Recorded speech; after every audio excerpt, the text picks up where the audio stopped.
Good morning, friends. This is Mike from our Midwest Urban Homestead, and this is one of our new bunnies that was born in the middle of June. We bought four bunnies, and one came to us pregnant, which was the New Zealand rabbit back here. Her name is Lily, and this is one of her kits that we plan on using as meat rabbits. But before I get into all that, as you can see, I was doing morning feeding chores, and I would like to apologize to you guys if you haven't noticed, if you've been following along, that I have not had many videos out lately. And again, like I said, I apologize. I have not been feeling very creative lately, so have not been putting out any videos. So today I am back, and I am going to try to do better at getting videos out there. But this is one of our new baby rabbits that we will, I believe, the first, maybe second week in September, we'll start dispatching. I have to decide which ones I want to keep for as a buck, and another doe for more breeding. And we probably won't breed this fall and winter. We'll probably start again this spring. So with that being said, I'm going to put this little guy back in, or girl. I haven't really sexed them yet. Yes, so as you can see, I got an old coffee can that I keep their pellets in. I keep that, sometimes, usually it's pretty full, but we keep their pellets in there. I put their water just like we do with the chickens. I don't know if you remember from past video, we use these old 3-liter bottles of the cranberry juice bottles. We wash those out and we use those as watering. Eventually, and don't judge on my table if you can see that. Here, let me put that down for a minute. And if you can see, I built basically a table hutch, and we bought some cages for them. Eventually, I'd like to build a better hutch for them, maybe a 2-tier hutch where they can stay if somebody's complaining back there in the background. Yeah, so don't judge on the table. I did the best I could on a short notice, but like I said, I'd like to build a better one. Yeah, so we used the cranberry bottles to fill their water bottles, and again, like I said, I'd like to figure out a better watering system for them. And this winter coming up, I'm going to have to figure out a way to keep it from freezing. We give them Timothy hay, and this is the Katie brand that we use. And we basically store this here with the chicken shed. We have I think we've told you about this before too. We have all our chicken supplies in this little shed right here. So I'll just put that stuff back. And that's pretty much for the animal chores this morning. I already did the chickens before I got on camera. So let's get into the garden and talk about successes and failures. So I'm going to switch the camera over, and we'll walk over to my south garden for a minute and talk about that here. And I'm going to switch over now. Here we go. So over here is my south garden where I planted my corn this year. And as you can see, this corn is crap. It did not do well at all. It's got ears on there that are skinny. All the corn is fairly short. It hasn't grown up very tall. I mean, there's a few few stalks in there that are tall. But yeah, the corn is deteriorating in there inside its ears, or down here in front there's like all this weedy stuff. And excuse me, my camera keeps doing. We had green beans in here and wax beans. We did fairly well on those. Not as good as I'd like to, but they were kind of a failure. The corn is definitely a failure. And back here is our squash, our zucchini squash. This guy right here has only given me one yellow squash, and the other ones we have nothing from so far. And I am assuming, and not really assuming, it's known, I suffered from the vine borer on a lot of these squashes this year. I've got 1, 2, 3, 4, 5, 6, 7 plants of squash that were completely failures. And this plant right here are our pie pumpkins. They're doing really well. I don't have any pumpkins on there, but there's a few areas where I have noticed that the rabbits have eaten the flowers off. So I don't know about that, but we're keeping an eye on these, see how well it does. It doesn't seem to have been infected by the vine borer yet. So with that, we'll go to our north garden here in a minute and talk about another complete failure on the garden. And I am going to do a video later on this week on what I've learned this year. So this empty spot, if you remember, my camera keeps falling, sorry about that. This empty spot right here was where my potatoes were. And I harvested too soon. The plants were laying down and I thought they were died back. So I went ahead and harvested, and I got pretty much nothing. They were all small potatoes, and they ended up being green. So 2 weeks ago, I planted beets here, and I can see, I know you can't see it on camera, but I planted some beets here, and they are coming up nicely. So, and back in the back, I've got Brussels sprouts that are taking forever to grow and sprout, and I'm assuming from what I've been hearing, Brussels sprouts take a long time to grow anyway.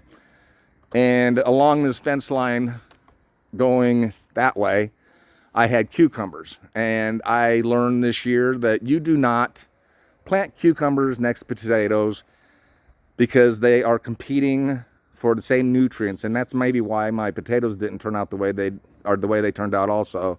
But I didn't get any cucumbers. The plants grow beautifully, flowered, everything, but then they died off. No cucumbers on them at all. And then right there, I think I've told you before, we got right there a volunteer sunflower, and it died off. And I come to find out that we watered it too much. Sunflowers do not like a lot of water. Over here, I've got my onions. Back in the back there a little bit, in that back bare patch there, were my onions and garlic. Complete failure. Complete failure. And that was my fault because, well, I don't know about the garlic, why that didn't survive. But the onions, they were growing nicely, and I failed to pull the dirt back so the onions had more room to bulb out. And my cabbage right here in front, because I can't keep up with the weeds, and the rabbits have gotten to them, but the cabbage is not turning out. My peppers next to it, my peppers are doing fairly well. We've gotten, I don't know, quite a bit. I'm not going to say a number, but we got quite a bit of peppers out of there, and we've used them already in different jarrings, cannings, recipes, and so on and so forth. And down here, I've got ground cherries. These things are amazing. These ground cherries, right down there, those are ground cherries. Those are the Aunt Molly's, and those things are amazing. Down here are, right there, those are Drott's ground cherries. They're doing okay. Not as good as the Aunt Molly's. Next to that, right there, I've got, I think, 5 plants of tomatillos. Getting an overabundance of tomatillos like we always do. And like I said, our peppers are doing really well. I've got a acorn squash working itself, trying to grow there in a pot. And right here I've got my I've got rosemary and basil growing there, and they're doing really well. And over here, and excuse my hoses and cords and everything, but then you go up, my tomatoes. And I think my last video we talked about how well my tomatoes are doing. I tried to do a video a week ago because we have harvested at least so far 30 pounds of tomatoes. They're doing amazing. And I don't know if you can really see. I should just take this in there and show you. Our tomatoes are doing amazing. But, and Ann might not agree with me, but one of the things I'm learning this year, and I'm going to switch you back. The things I'm learning this year, do not use tomato cages for these tomatoes. We've got German Johnsons that are going crazy. The other one, I can't remember the name right offhand. It was, hold on a minute. Mortgage lifter. The mortgage lifter is nuts, and they're huge. Some of the others, not so great. But the plants themselves, they'll grow big. And my mistake, I think one of the things was, is I didn't prune the bottoms like I should have. But they are growing up big, and we're not getting out here in time to stake them up so they can keep growing up and they fall over. So next year, I bought some cattle panels that I'm going to try to use for that purpose to help support the tomato plants better. So with that, I mean, it's not a great video today, and I apologize for that because I just wanted to let you guys know what we were up to. But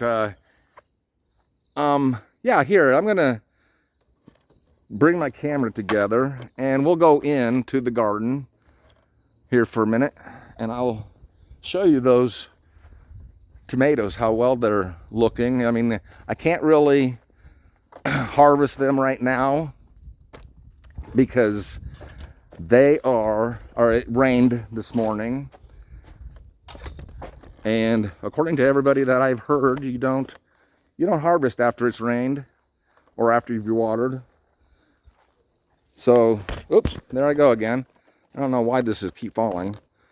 But I've got, here, I'm going to turn you around again. Excuse me. So right here, here, I'm just going to take this. This tomato is looking fairly nice, and it is supposed to be, that is a Amish paste. And the couple that I've harvested so far, they've been huge. This one's got some damage on it. See if I can get that. See that damage there? I'm going to go ahead and yank that off of there and put it in the compost. But yeah, so a lot of these tomatoes are looking fairly nice, really nice. So yeah, toss that out there for a minute. Some of these, yeah. See, that one feels, I'm gonna get rid of that one too. Let it split open. Bugs have probably gotten in there. Pull that off and toss that out there. So like I said, some of these tomatoes, they're bending over the cages and they're falling on the ground. So I'm gonna have to come out later when it gets warmer and harvest these red ones that are ripe. This is the mortgage lifter. It's not as, this one's not as big as what we have harvested. Last week I harvested one that was 15.1 ounces. It was huge. And then I've got some squash here that's not doing anything. I mean, it looks healthy, but it's not doing anything. Here's another one. If anybody out there can explain to me why my squash are not doing anything. They're flowering, but not fruiting. So this is a German Johnson. This one really hasn't done anything yet, except grow. I mean, I've got a couple of tomatoes off of it, but nothing great. I mean, it's blooming. And then if I can get back over here, and like I said, some of the tomatoes, this tomato again, this is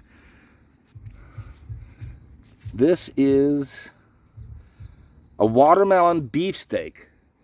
So this is another one of those big ones. Not quite ripe yet, but look at how big that is. Really nice tomatoes. And if it comes down to it, I might just do some fried green tomatoes. I've never had those, and I'd like to try them. Yeah, here's another tomato. Another big one. And this one, I think, is another watermelon beefsteak. And see how tall they're getting? Here, I switch your back. See how tall they're getting? Step back a little bit. They're pretty tall. So yeah, these are going crazy again. And like I said, don't use tomato cages. They don't work. They don't support the plant, especially if you get busy and you'd like to and get the job done that needs to be done. So, and here's my peppers. Again, like I said, this one is the Purple Beauty, I believe. See if I can switch you back again.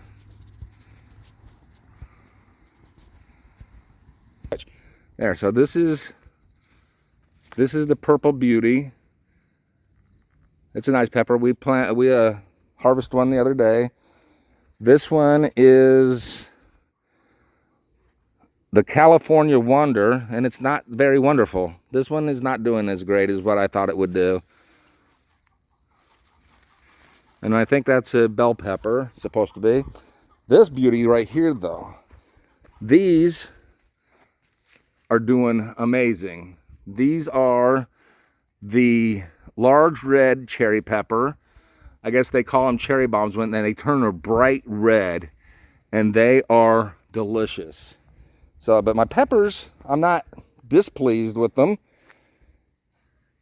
But I've noticed on some of the peppers that I have, if we use these white flags to identify, because like this one, it says an orange bell pepper, I think that's not right. But I have to wait until they actually ripen completely to know for sure. Because I know that I did mislabel some of these. These are my cayennes. They're doing pretty good. Some of the other peppers, I've already harvested some of them in the last few days. So they're, this one is another one that I'm not sure completely what it is. If you guys out there know what it is, I think I know. And I think it's an Advarsky pepper. And they are supposed to be red too. This one says Lycia pepper, which is the same one as that one right there. And I think they turn a red, and yeah, they turn red. And this is a nice one. This is supposed to be, that's supposed to be a paprika. I'm not even sure if that's paprika or not. That's a nice red pepper. Come out later and harvest that when it warms up and dries up a little bit. This one, see this one right here, I think is supposed to be the orange pepper. You can see that because it's actually an orange color. And I thought I had grown some Advarsky peppers, but I'm not finding them. But, oh, and the tomatillos, we've found the last 2 years that tomatillos love our yard. And I think next year I'm only going to do 2 plants instead of 4. 4 is nuts. That's too many. And we're running out of things to do with them. So, and I think that's going to be it for today. I want to talk about a couple other things, but I will save that for another video. And if you guys like my content, please hit the like button, hit the subscribe button, and share. And please come back again. And I am going to, like I said, I will try to do better at getting videos out there. And with that, have a good day, and we'll see you soon.